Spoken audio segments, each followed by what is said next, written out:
and author Dr. Nathan Hare, with her husband, and they have some of these books on sale here tonight.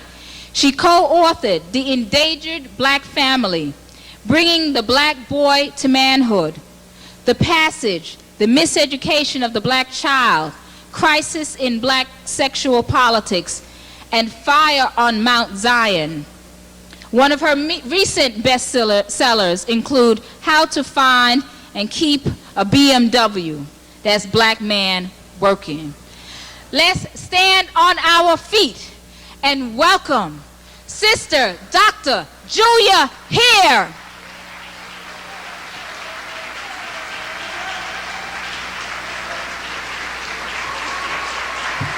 All town. Thank you. Thank you. Thank you. Thank you. Thank you. You know, thank you so much for that. You know, it is only in New York. See, the other places around the country are just there. You know, they often said that California and New York are there. You know, the rest of the country just holds the two places together.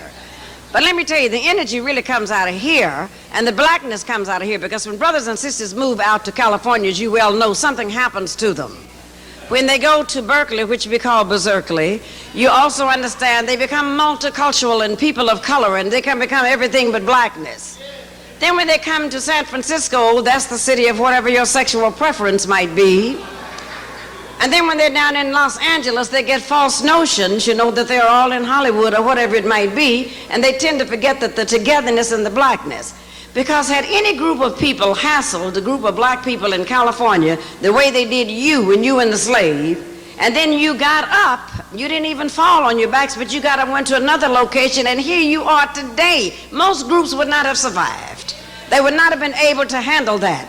And the reason why you're here tonight is because you have survived, and that means that you're threatening somebody and doing something right. Because have you noticed that the groups who were after you and the slave, and after all of us all over this world, but especially after you and the slave, you notice they're not after Third Baptist Church on Sundays. They're not after Abyssinia. They're not after any of those churches. See, they're not after places that are not threats to them. But when they believe that black people get together who are determined to understand that they're not going to be controlled by their inferiors, then they're ready to deal with us. And this is the type problem that we have going on. That's why I'm so happy to see what is going on here. And I know that this is our Women's History Month, but as I told you before when I was here, and even on WLIB this week, I'm just an advocate for brothers and sisters, because I do believe that whatever sisters are, brothers got to be that with us. Whatever brothers are, they have to be it with us. And that way we raise strong warriors, young males and females, to take our places and to continue the legacy that we have. And so we're going to get into why we're doing that. I was so very, very pleased. You know, you don't read in the paper sometimes about what Brother Alton Maddox is doing in the Slave Theater, because the major paper that comes to our coast, to San Francisco from here, I think you all call it the New York Times, but out there we call it the Daily Hebrew. And so that is the paper. That is the only one that comes out there. And every morning when we read the Hebrew, it doesn't be telling us that people like Brother Maddox has gone to court and cross-examined himself, and, you know, done all this. These things don't come out there. They really don't come out there. They don't tell us about what the slave theater has done and how it has moved from place to place and how it still remains black. You may be the only organization in this country that has been able since the 60s to remain black. You may be the only. You may be the only. And you know, that is a sad commentary on our peace, on our people, that anybody else can remain whatever they want to be. You know, the Irish can have what they have, the Italians got St. Patrick's Day, the Jews have theirs, you know, you just go down the line. But whenever black folk get together, somehow they just gonna become afraid that we are there to do what they would do if they were in our place, and that is that if they had been oppressed, as long as they have oppressed us, they would be naturally afraid to meet, because we would wonder what are they going to do. So they really believe that we're vindictive, evil people, and would give them exactly what they deserve, and perhaps one day we will. Perhaps one day we will come to that point. I hope that this is the thing. And I'm certainly happy to tell you that our leader here, Brother Maddox, who's not with us tonight, remains one of the most perceptive. I think he remains one of the most articulate and one of the outspoken critics of racism in this country. Because let me tell you, the brother's voice has not been silenced because some corporations ask him to come and settle disputes and he ends up with more than the black employees, and do I need to call any names? You all know how this kind of thing happens. Brother's voice has not been silenced because not only did they give him a steak, they are now buying him out with hamburgers and french fries, whatever it takes to do that. Brother's voice is now being heard on our coast and also in Africa, which I think is very, very important. And one of the reasons why I'm always happy to come to this organization, because you're the only black organization, again, that understands to put race first. Race first. Race first. And I've had some white folks to tell me that I was a flaming militant, a radical, or whatever all of these names were that they called me. And I said that I am very pleased that you've called me a nationalist, because you could have said that I was a member of the NAACP of the Urban League. So I said, I'm very pleased of the names that you have given. But I said that because we put race first, something is wrong with us. But everybody else puts their own first because God bless the child who has his own. And so I think that race first is very important. And though we meet in a different venue, we're not at the slave theater, we're not at the church, we're now at the Masonic Temple, it really does not matter where we are physically. It matters where we are in our minds. And wherever we meet, as long as we know that we're Africans and as long as we know that we're black people living here in America, we know exactly who we are. You notice you can put an Uncle Tom in any venue in the White House, you can even put him in his, he's going to still be a Tom. You can put them anywhere you want. Well, it's the same thing with us who are strong people. Wherever we are, we're going to be the people that we need to be. And I know that this is our Women's History Month, and that's why I'm certainly happy to see sisters. And this is the only place you can come in this country where you don't find a room full of sisters who are still sitting here waiting to exhale. Can you imagine something like that? Be sitting here waiting to exhale. Because we know we have exhaled ever since we came through the middle passage of the Holocaust of our enslavement, and I'm glad to see that. This is the only place you can come where you'll see that these sisters are true mothers of the universe. See, a lot of folks wonder who are the mothers and who gave life to every living creature, but we know we are the mothers. I realize we don't always like to claim our children, because who always wants to claim Whoopi Goldberg and Dennis Rodman? But we do know that as the mothers of the universe, sometimes we have to do that. I'm happy to come before the Sisters of Isis and the Sisters of Nefertiti and the Sisters of Nzinga and the Sisters of Harriet Tubman. And the reason why I say Harriet Tubman, the way you've had to move from one location to another, it reminds me of Harriet Tubman. When Sister led that Underground Railroad, some of us, when she got about 3, 4, 5, 100 of us out, do you know some of those Negroes wanted to turn around and run back into slavery because they were so happy and so pleased with the master taking care of them? Sister put her hand on her hip and said, I'll shoot you myself before I let you turn around and run back into something like this.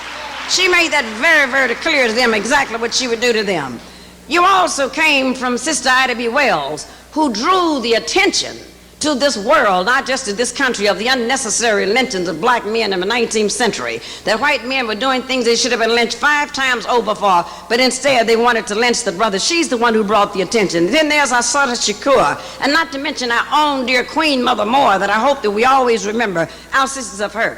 And so to the women in this room, that I know that you have worked hard, I know you have persevered, I know you have to put up with a lot of stuff. Because I know when a lot of women sit on television talking about there is a glass ceiling, they don't know if their faces were black, the ceiling would be mahogany, and you cannot move a mahogany ceiling. But to those of you who have survived and persevered and stood by our people, stood by our men, stood by our families, and stood by our communities, and most importantly our race, let's give ourselves a round of applause. Let us do that. Let us do that. And to our brothers that are in this room, and I mean genuine brothers, and I probably, before I get to these brothers, and probably should have said that before the sisters, I'm welcoming sisters and brothers here, but I also want to welcome the infiltrators that may be in our midst tonight, because you know that they're here. You know that they're here. And the only thing that I ask when you report to your master, please spell my name correctly. It's Juliahare.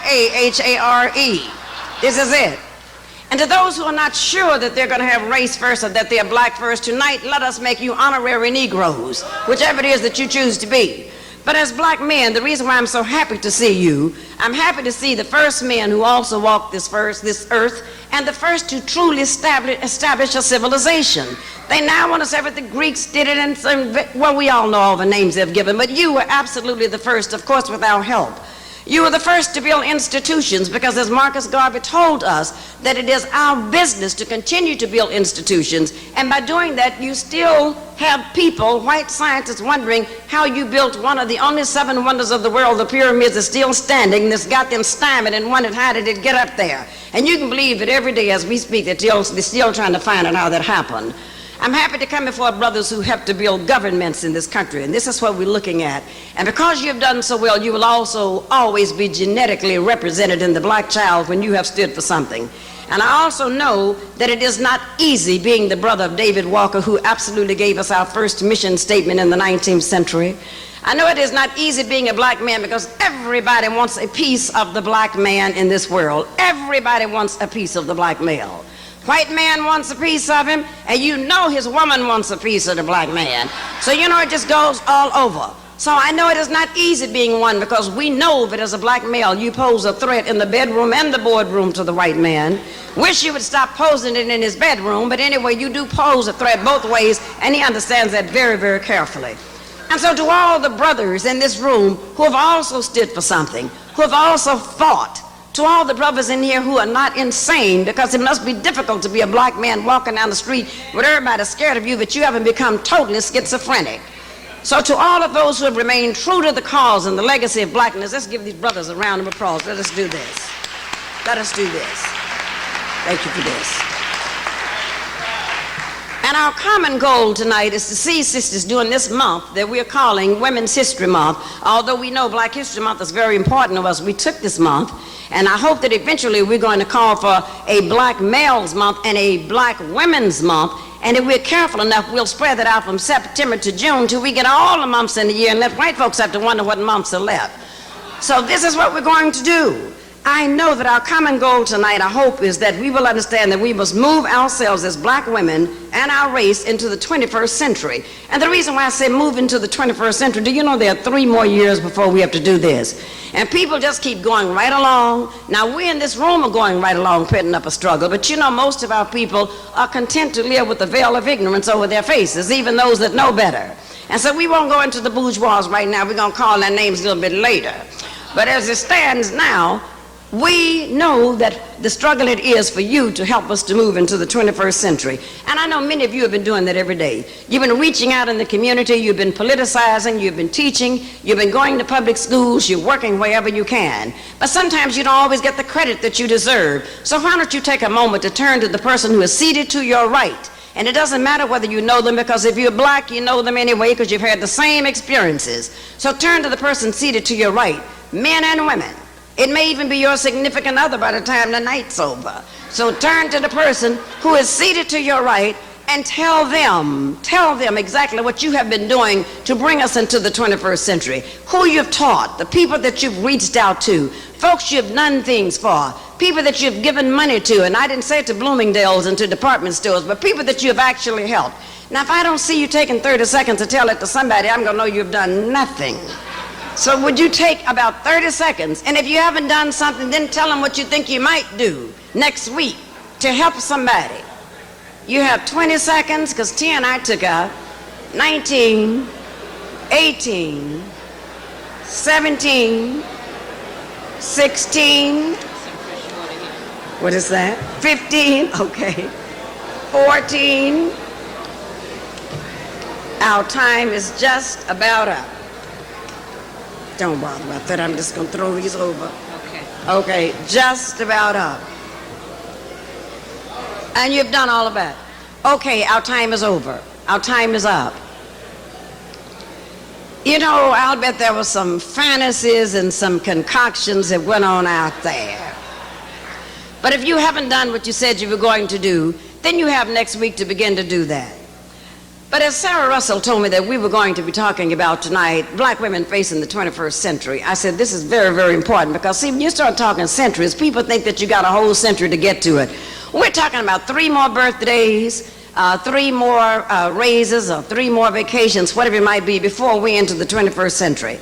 And let me tell you why our founders are facing some tough times. See, some people believe that life is like it is on television with the Cosby Family. Some people think that all women go through life just hoping one day to be a Stedman's love interest and this kind of thing. Most women do not do that. We have difficult times because we recognize there are tough times ahead. And the reason why I said that, you do know that if anybody's going to save the black family, are you now with me convinced that it's going to have to be us? It's just going to have to be us. There are some people who are still saying, oh, the government will save us. Well, the government is part of the problem.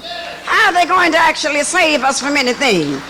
And if you're part of the problem, you certainly can't be a part of a solution. The government has already said that 1 out of 4 black babies that are not even born, not to mention those that are born, will end up in jail.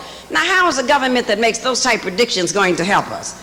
You know the Democrats cannot help us, but I know 95% of you probably think the Democrats will help us, but I know that 100% of you know the Republicans will not help us.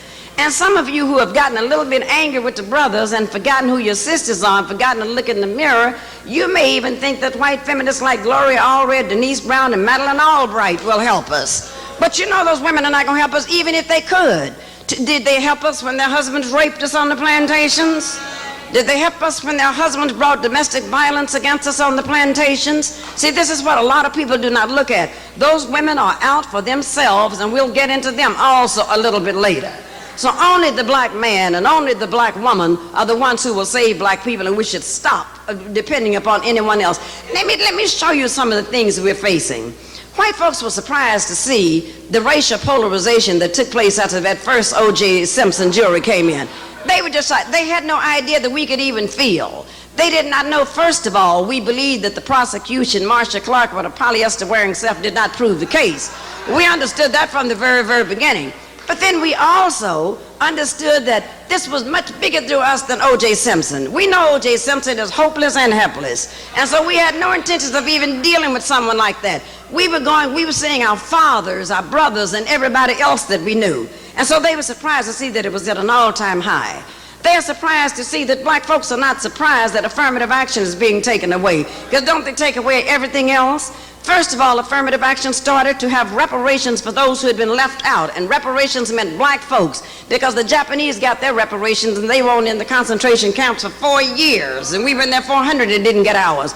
Germany gave reparations to the Jews, and you can go all the way down the line. But when it came time for our reparations, affirmative action, the reason why you don't hear white females saying anything, because 80% of the jobs under affirmative action went to them, plus pushing us to the back burner and bringing inflation up. This is the kind of thing that happened, the reason why we're not surprised at anything they do. We're facing turbulent times because as we speak tonight, they're in the process of changing the jury system.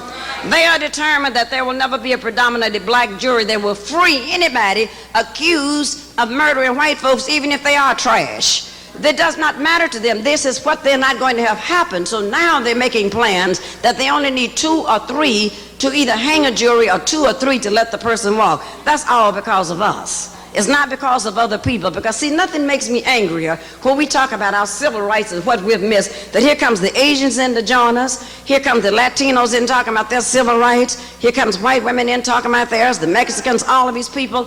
And I don't know, some of you are very, very young, but in my experience growing up in Tulsa, Oklahoma, I never knew that anybody who was sent to the back of the bus because she was a white woman. Nobody was sent to the back of the bus because they were homosexual. Nobody was sent to the back of the bus because they were Asian and Latin. They were sent to the back of the bus because their faces were black. And now all of these groups are wanting to come in now and take the things that owe us. And some of our leaders stand up there and say, oh, we're all one. We should include everyone that's going in. Every time I hear them do that, I just want to pick up a sock, a shoe, or something and throw it at the television. See, this is why I'm not mistaken by these leaders. See, anytime, first of all, you can't lead me when you call an organization rainbow because there's no black in a rainbow, as you all always know. And then they were amazed to know that we were shocked. We were shocked to know the white folks were surprised to know when the San Jose Mercury News broke the story of the CIA and putting drugs in our community. It didn't surprise us. I don't know why white folks knew that we didn't have any airplanes and boats and all those things to come in here. But the only thing that just disturbed me about it was I was sorry that a black newspaper could not once in a while broken a story like that. They're surprised to know that we're sick of public school education and that we equate public schools with prisons because they're both running a business of incarcerating our children to keep them off the streets until they're old enough to be sent to some other place. Pediatricians have now said, and speaking of black children, that gun violence is now the epidemic of the 90s. And this is why I'm saying, sisters, there are some things that we have got cut out for us, because you cannot depend upon the coalitions or your co-workers or your friends unless your co-workers' faces are black and they have been politicized just as you have. The Center for Disease Control have told us that most black children are going to get killed in school or even near the school.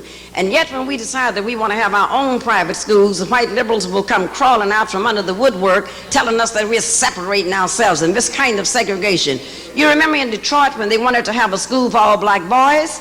And here comes all of these folks out of here, the types that you know are not our friends, the Gloria Steinems and all, coming out talking about it was discriminating against our girls. And see, when that didn't work, they said that then we'll find a black person. Have you noticed white folks can always find a black person to come and do their biddings against us? Can always find one.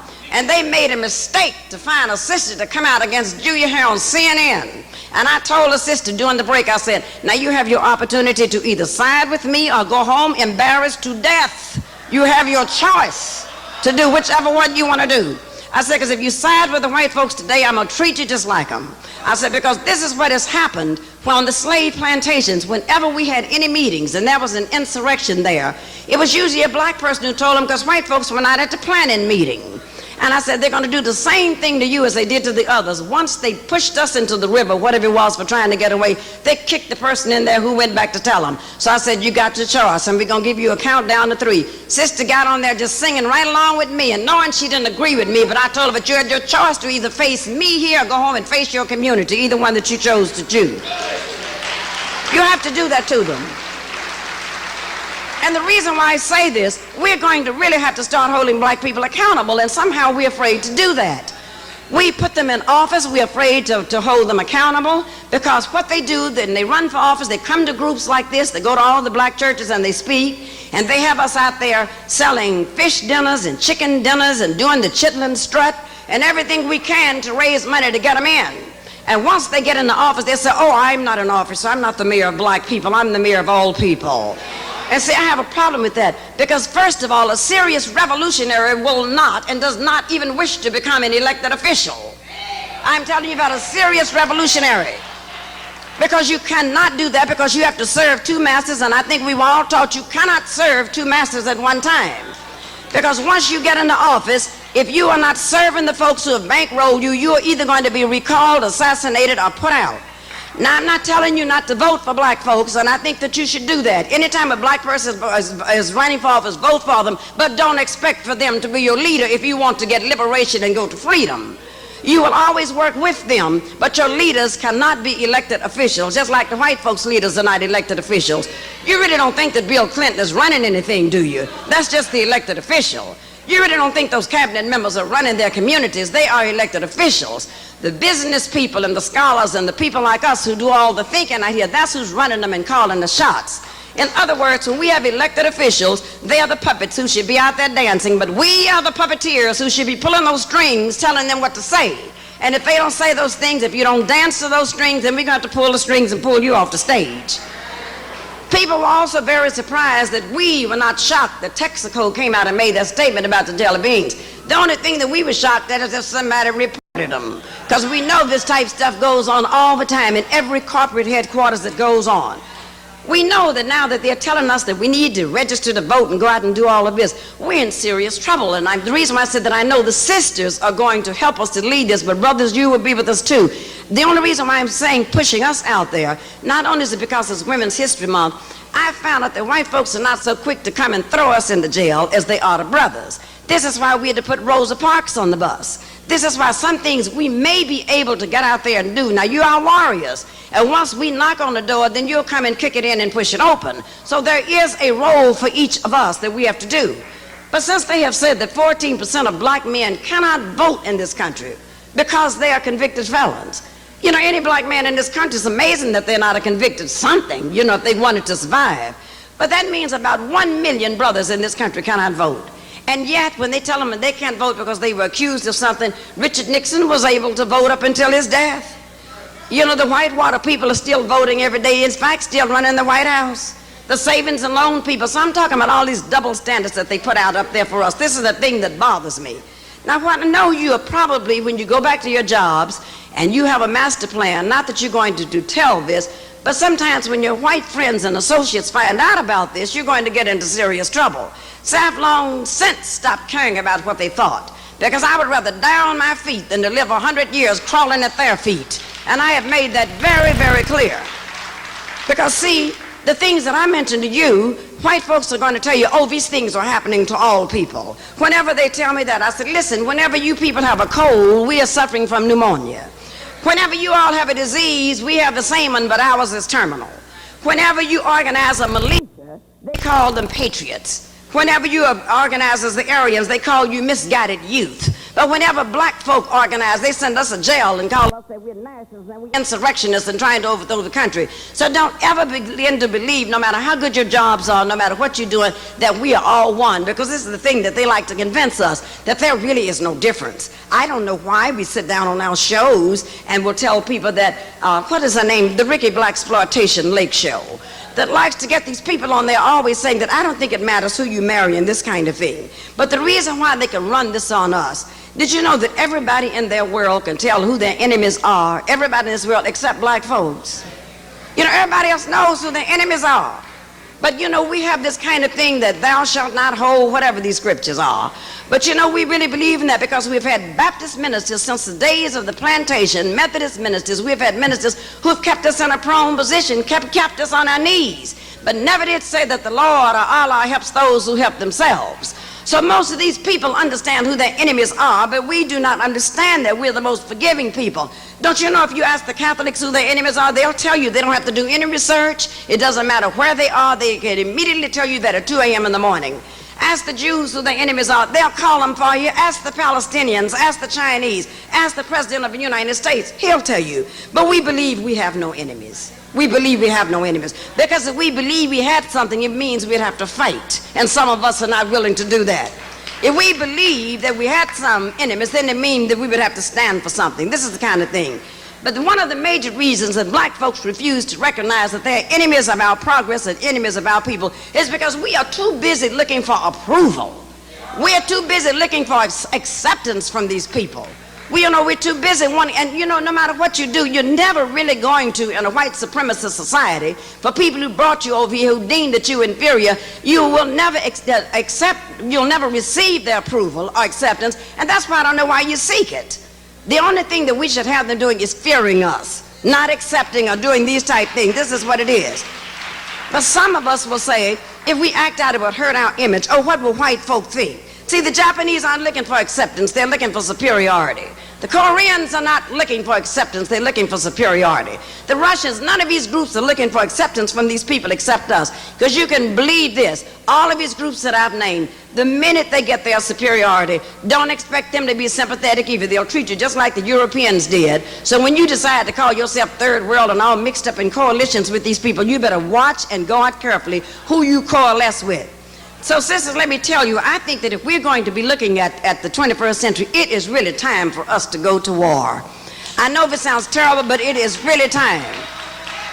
The reason why I say that, some of you are so young, but you do not understand. 40 years ago, we were having these discussions. 20 years ago, we keep reinventing the wheel because we still have not understood that we were not put here to service the needs of white folks and to win their acceptance. And this is the kind of thing that bothers me.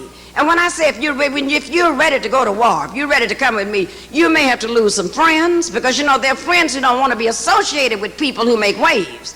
You may have to lose some relatives because I've lost a few. I have 2 sisters in Oakland, California that are so bourgeois and such flag wavers that I only see them at funerals, hopefully at theirs. But these are the type things, you know, that we have to go through and have to deal with. And you are also going to lose some of your white friends, and I know that harms a lot of you, that you have to lose those friends. But you will lose some of them if you decide to do that. But see, one of the things that we're going to have to do, we're going to have to move just as aggressively as these white women move. But the only difference is we will move aggressively with our men.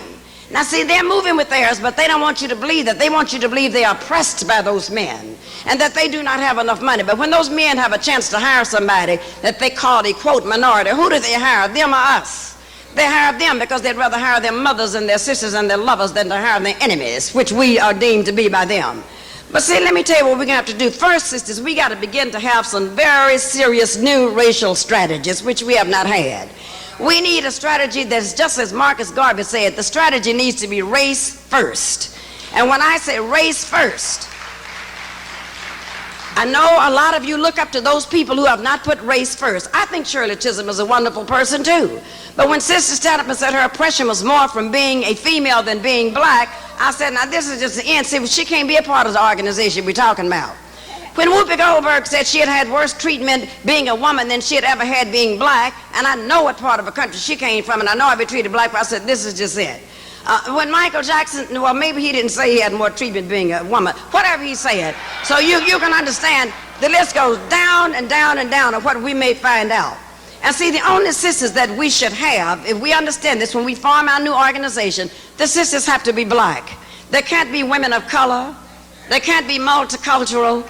They can't be diverse. They can't be any of that. They got to be black. They got to be black women and identify themselves as that. They have got to do that. And first, I think we need to begin with an association of black women. Remember, I didn't say colored women's clubs, none of those things. The association of black women. Now, we can call ourselves African women if we want, but black women. It has to understand. And the only agenda that we have is not complex. It's to free ourselves, free our men, and to free our children. You know, freeing the black, that's the only agenda. Now, that's not difficult. That is not any formula that you have to go home and memorize. It's just freedom is the only word you got to think. Freedom, race, and black. Those are my only things if you can remember to do that. And the reason why I say we have to begin to do that, the association that we form is not to be confused with any existing organization. We're not to be confused with the coalition of 100 black women, and I'm not going to even go there because you all know them to yourself. We have to do that. It's not going to be confused with the National Council of Negro Women, because I'm afraid that we may become Bella Abzug's sidekicks as they exist and they do right now. We're not going to call ourselves Jack and Jill because the organization that now calls it that is still confused with the nursery rhyme Jack and Jill's, if you've ever seen them at any of their conventions and what they're doing. We're not going to call ourselves links because we'll be looking for linkage to Africa, and these people don't want links to anything but acceptance by white folks in the white junior league, so we don't want that. We are not going to probably include the sororities because they think they are more Greek than they are African, as you all well know. We're not going to bother with the missionary societies of the churches because they don't know what to worship yet, because they still have white Allahs and white gods upon their walls, so we will not deal with that. We can't deal with organizations by farm elected officials like C. Dolores Tucker, who goes after our children for their language but doesn't bother white rappers like Vanilla Ice and people like that for all the language that they say. In other words, they can't have step. They can't be black Anglo-Saxons, and as I've told you before, black Anglo-Saxons are people who disidentify with black, don't know who they are. Some of you may be related to black Anglo-Saxons, some of you may know some, and some of you may even be a black Anglo-Saxon. Well, see, we don't have room for people like that. And when they come into our organization and they speak this kind of stuff, then we will refer them to other groups that they can go to, because we're about freedom and liberation, and we are very, very serious in what we have to do there. You see, if these groups that I just named were doing what I just said that we need to be doing, then we wouldn't even have to form anything new. But I'm afraid we got 3 years to get it done. In the new organization that we have, we would bring an outcry to anything that impinges on black folk as a group, not as individuals. And let me tell you how that can be done. Having worked for 10 years for Old Races ABC in San Francisco as a talk show host, I can tell you that the power that we have, and we just don't know the power that we have. We underestimate, we know our buying power, we know our consuming power, but we do not know the power that we have. Let me tell you the reason why we ought to be able to understand that first we work for the group, not for the individuals. If you look at a group of Asians, they may be Filipinos, they may be Chinese, they're Baptist, Methodist, they're all of those different religions. But when it comes time to come together, they come together as one. And the reason why they do that is because they have something called Confucianism that states that the group should come before the individual.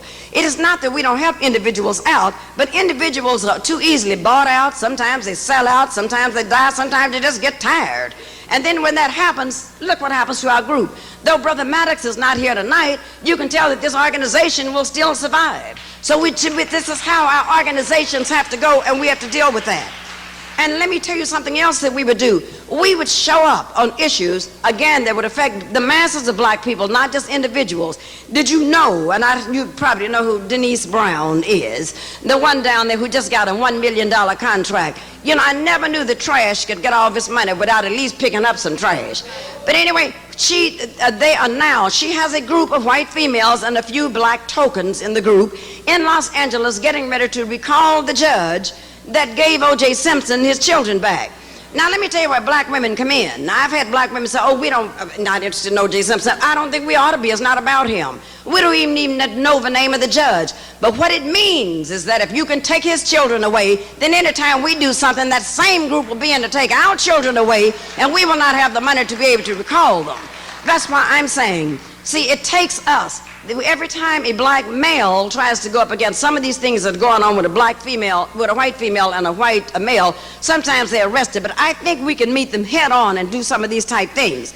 I think as black women facing the 21st century in our organization is going to have to look at something else.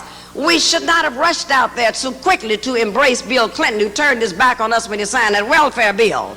He signed that welfare bill because he too thought that he was really getting back at us, that we were the majority. Because every time I think of AFDC, I know it means Aid for Dependent Corporations. But the reason why we were so happy to be a part of this after he signed the bill, turned his back on us, some of us were so busy grinning and skinning with him, hoping we would get a chance to sleep in Lincoln's bed in the White House, or Hillary's bed, or somebody's bed in there. We thought we would get a chance to do that, so we didn't do anything about that. We were hoping that he would probably name one black person to the cabinet. And what difference has one black person to the cabinet ever made to black people? You know that. When they got rid of the one, what's his name over the fried chicken, Tyson, the Secretary of the Agriculture. I mean, that has not impounded upon us at all. We're still eating and buying chicken wherever we get a chance to get it. So we know this can happen. I'm also seeking sisters who are willing to be risk takers. See, most of us are just not willing to take a risk of doing anything like that. See, we need to be out there as black mothers, black grandmothers, black aunts, challenging a judicial system that told us they're going to put us in jail if we discipline our children. Told us that they're going to put us in jail if we discipline our children. Did you know, as a psychologist, I see them every day when I go to court, when the judges are white, everybody in there is white but the bailiffs and Julia, taking the children away because if you look at them hard, you're accused of psychological abuse. And God forbid should you take them out to the backyard and get a switch off that peach tree and put it on their legs. They're taking black children away. And they're taking them away, sometimes putting them in white homes, paying them $18,000 a month, tax-free per child from your children because you discipline them. Black women, we ought not to allow this kind of thing to happen, and we should just go down and tell those judges, if we don't discipline our children when they're 3, you don't say nothing about the cops discipline them when they're 16 or when they're Rodney King's age. But see, we sit by and allow this to happen. And so now I have people who are coming to the clinic if the child has just a sore shoulder or anything. My child fell, but I'm afraid that if I take my child to the doctor may take him away. We need to stop that on behalf of our sisters who do not know how to go down there and speak for themselves. You look at the public school system, just like we came out here tonight, we need to, as black women in our organization, go up there, and the first thing we need to do, if the student body is predominantly black, and most of the teachers are white, we need to correct that and ship those white teachers out to the suburban areas where they can teach their own children or miseducate their own kids. Because as long as they're there teaching our children, you know what they're doing? When they see the black boy and they don't understand the cultural differences, when they see the slapping of the hands or the backward caps or the jeans down or whatever it is, they're putting them in special ed classes. And they're now, and you know, once you get in special ed class, you're on a track. This is what they're doing now to the young black child. They're giving them Ritalin to keep them still. They're giving them that. They're probably sneaking, taking some of it themselves so that they can kind of control them. They're doing this kind of thing. And now you have out in my area, the Oakland school teachers have now listened to the Association of Linguists, and there are 6,000 of them, they're white. They are now going to teach white teachers, pay thousands of dollars, how to understand Ebonics. I said, but it would be cheaper for you to ship them to the suburb and let them teach Ebonics to their own children, the European language that they know, and you bring black people in here who also understand the language. Because any black person there who does not understand that, this is it. In other words, they are not putting our children are not dropping out of school, they're being pushed out. And I'm thinking that as the mothers, we are the ones who can go up and help this and stop this thing from going about. Now, I know a lot of us believe that we have made it. I can just hear us now saying, oh, I'm a principal of my local school. Oh, I have been a teacher. You know, they look up to teachers in our community. I'm an elected official, and I get a chance to sit and have breakfast with the mayor once a month. I am the fire chief. I'm the first one they've had. And, you know, some of us just have completely sold out. I heard some brothers up at Harvard the other day who was saying that, well, you know, I was chosen to show how a black studies program should operate. This is your friend Skip Gates. This was the other chameleon, Cornel West. Oh, I was chosen also to do the other thing. And then the other one, William Julius Wilson, who wrote The Declining Significance of Race. I told him, I said, I guess it is declining every night that you recline with your white wife. So I said, these are the type things that were going down. And so I'm saying, these are the people that we need to begin to challenge. But see, we begin to believe that we have it made. And when we start to think that we have it made, we do not understand that we are only a few steps from the oven, like those other people are really a few steps from slavery. We're not really that far from that. Because unless your unity and your goals and your agendas are together, you have a problem. And let me tell you why we're not too far from slavery. Taking the welfare away is a way of putting you back in slavery. This is what this is. The welfare is not paying you anything now, but they know you really would have to crawl with the pennies they give you. Taking the affirmative action away knows that this is a problem of putting you back on the plantations, and this time the plantations will be concrete where you have to steal and rob from everybody. Non-race-based tuitions is another way of sending us back to the plantations. Downsizing, which corporations are doing all the time, saying that we have too many here, and you know it's the last hired will be the first fired out of there, with IBM leading the groups. But I still see brothers and sisters, oh, I work for IBM. I said, do you understand that IBM stands for I Be Moved? And so we see all of these various things that are going down, the building of the prisons and all of this stuff that they're doing, and all of this has a direct impact upon black folks, but sometimes we sit still and believe it and nothing is happening. But I think that one of our major problems is that as black folks, we have always, one of the slickest things you can run on a people is to give them the illusion of having made it. You know, we have a lot of black folks who really believe that they're free. They really believe that they have made it. You know, they really believe, well, I have no problems getting along. I've made it very well. How come you don't pull yourself up by your bootstraps? Last time a brother told me that, I said, listen, I knew you in Oklahoma when you didn't own any boots. But you're telling people to pull themselves up by their bootstraps. So they give us the illusion, they give us titles, the assistant secretary to this, the chief security guard, you know, in other words, protecting their interests, making us supervisors of ourselves, 20th century technical terms for straw bosses. They give us these things to make us really believe that we've done that. And the more we become assimilated into this thing, the weaker we become, the more integrated we become into this kind of thinking, the more dependent we become. Have you noticed we have more psychologists and social workers now than we've ever had, and our people appear to be a little crazier than they have ever been. You know, we have all of this stuff that's out there. We have more economists and CPAs than we've ever had, and yet we have more poverty and more people without food than we've ever had. So I'm saying that the more we integrate into somebody else's sense of power, the worse it becomes for us. So sisters, I'd like for us to do one thing. I'd like for us to see in our new organization, if we could begin seeing ourselves, begin seeing black people as a business. Did you know everybody else sees us as a business? Everybody. And our business is not about making the dollar. Our business is about liberation, but we need to begin to see that. I was in Detroit, and the sisters and brothers were very disturbed because they said the Arabs are now supplying the liquors from the inner city stores. I said, there's one thing about it, you don't have to go in there. Oh, but it would be very inconvenient to go 3-4 miles out of the way. I said, freedom is costly, but ignorance is even more costly. So I said, if this is the kind of thing that you want to do, this is what you have to do. When I down Harlem, I was noticing and reading that I saw a lot of Koreans and a lot of white folks on the main drag, that 125th Street. I said, now we got to look at that to see what is happening here. I know some of you are saying, but the banks will give them loans and they will not give us loans. That's true. But the banks are not going to go there to shop. All we have to do is to stay out of those stores. They would have to go into foreclosure, and then some of us would have to take over those stores.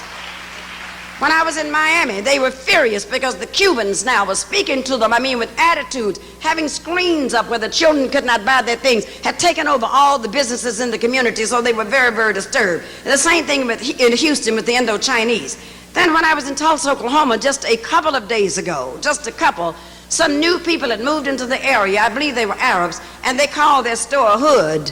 But the people in the community really thought that maybe they were Asians and that was their last name. The man came out and said, no, I mean neighborhood. This whole company now have called the store the Hood, have getting this money from all the black people and then running back out to where they are. I tell you, black women, if you live in a house, if you live in a condominium, if you live in an apartment, if you live in a shoe, There ought to be something that's in that house that is generating an income for you, your family, and your community. You ought to use some space in that house. I don't care if you're baking, if you're sewing, if you're cooking. There ought to be an area in there where that place is paying for itself, where you're free to use your energies to do something else. Remember, it was Marcus Garvey who told us about being about institution building, but more importantly, it was Booker T. Washington who saw us going downtown with full baskets every Saturday, with empty carts, bringing them back full. He said, if you're going to go downtown and shop with the white folks, you need to take a full cart and bring it back empty.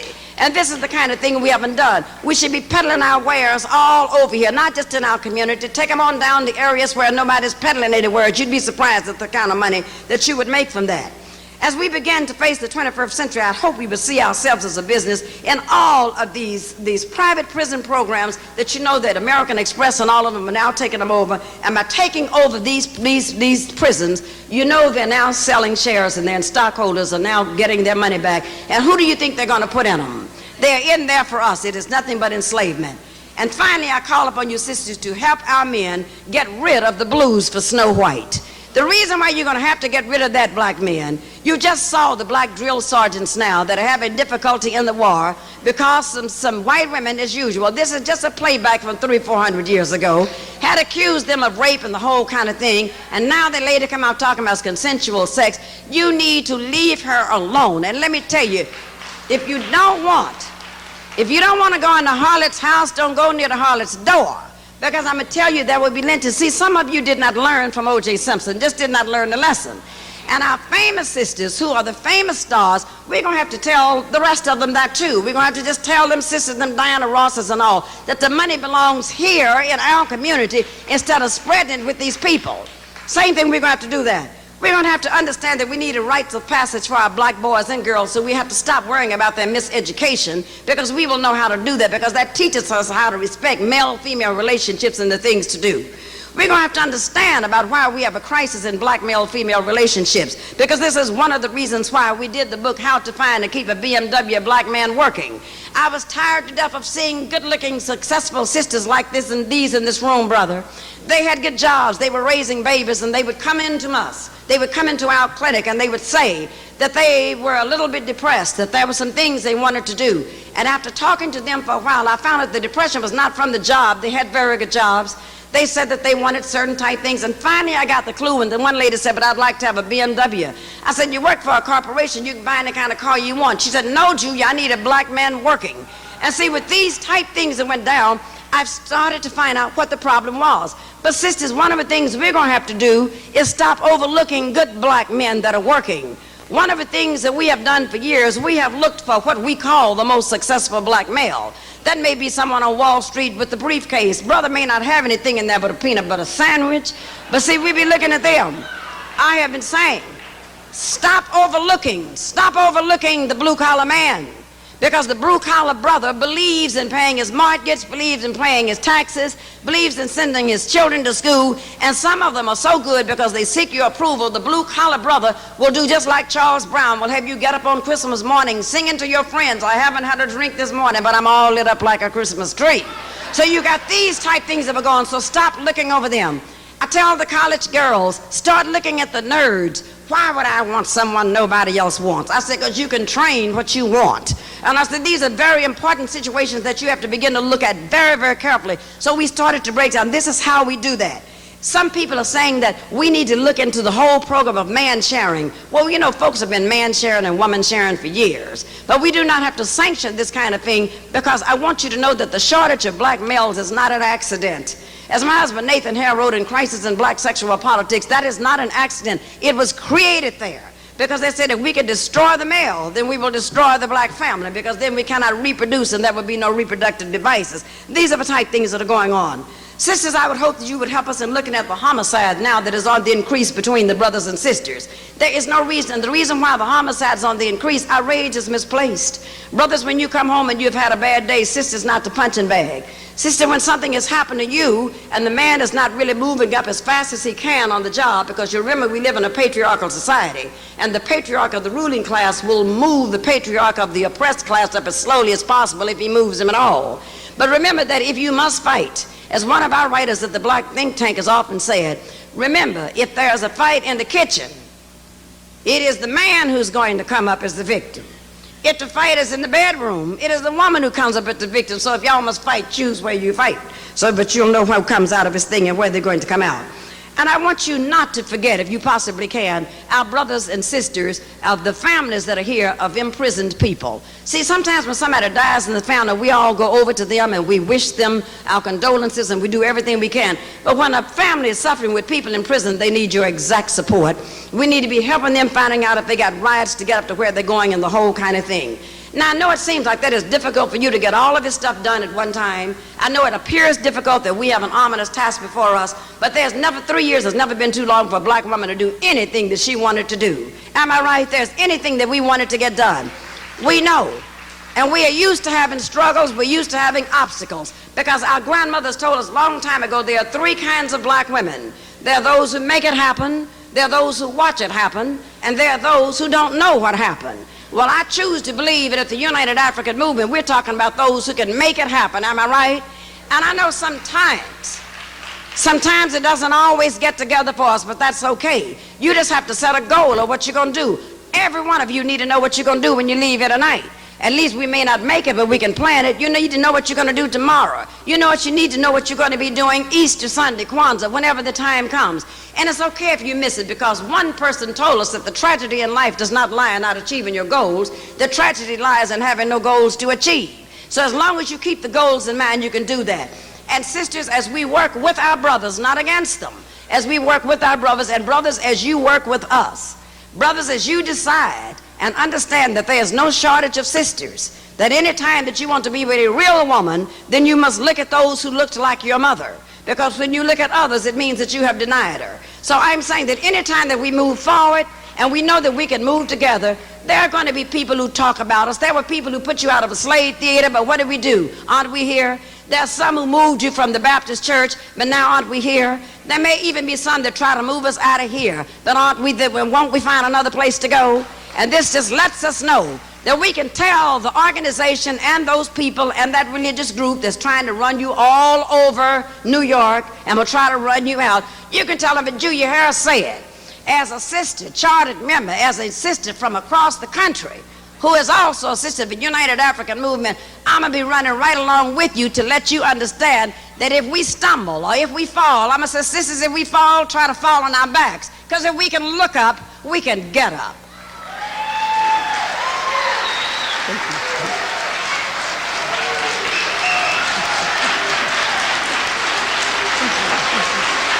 Thank you.